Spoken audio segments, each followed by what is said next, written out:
All right, students, I'm making this video for JMS 494, April 11th in the year 2022.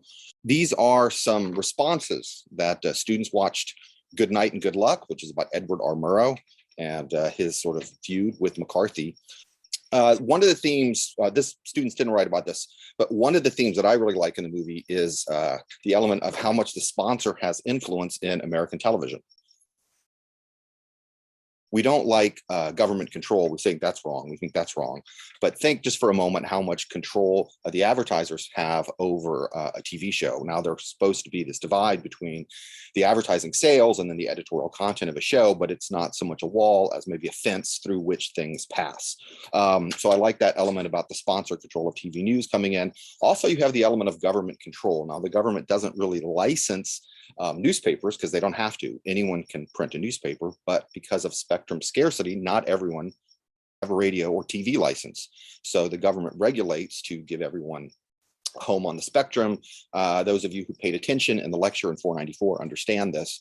And it's not the broadcast networks like CBS in this instance that is licensed by the government. It is the individual affiliates. I'm going to show a quick map just to reiterate the point that television networks are really a web of affiliates strung together, all broadcasting the same thing. The license belongs to the local affiliate. So when the government in the movie, is talking about licensing, that's what they're referring to, that those affiliates could lose their license. Okay. Dylan Trent wrote about the fairness doctrine. Many people did, but I thought Dylan Trent did a very, very good, succinct explanation of the fairness doctrine. The point of it was introduced in 1949 was to encourage broadcast license holders to present controversial topics on air while giving both sides and viewpoints an equal treatment and time and support. And that is directly referenced in the movie. Morgan Prickett, meanwhile, talked about the loyalty oath that is talked about in the movie that CBS made everyone sign, saying, that they're not a communist. No, I don't think that kind of thing was legal. Morgan said that. I don't think it probably was legal. The courts and judges at the time probably said okay because of the fear of communism, but I don't think that's really kind of cool to do that. When I was hired at the University of Georgia in the late 80s to work in the cafeteria, I had to sign something similar. Yes, true, in the late 80s. For a cafeteria job at University of Georgia, I had to sign something like that. Ariadna, hope I'm saying the name correctly, wrote about Murrow's approach being flawed. Now, this is what I really want to talk about. And Isabella also said something similar. This is what I want to talk about. Murrow definitely has a point of view in the movie and is out to take down McCarthy and expose him for the fraud that he is. And some students said, well, he was flawed because Murrow was flawed because he's not behaving ethically. He's going into it with a non-objective point of view. Violates SPJ's code of ethics, for example. I think that, there can be a shortcoming or a flaw with objectivity if you do give both sides to an issue when one side is clearly fraudulent. To give McCarthy his side, which they did, they don't have to argue for that. He's totally wrong.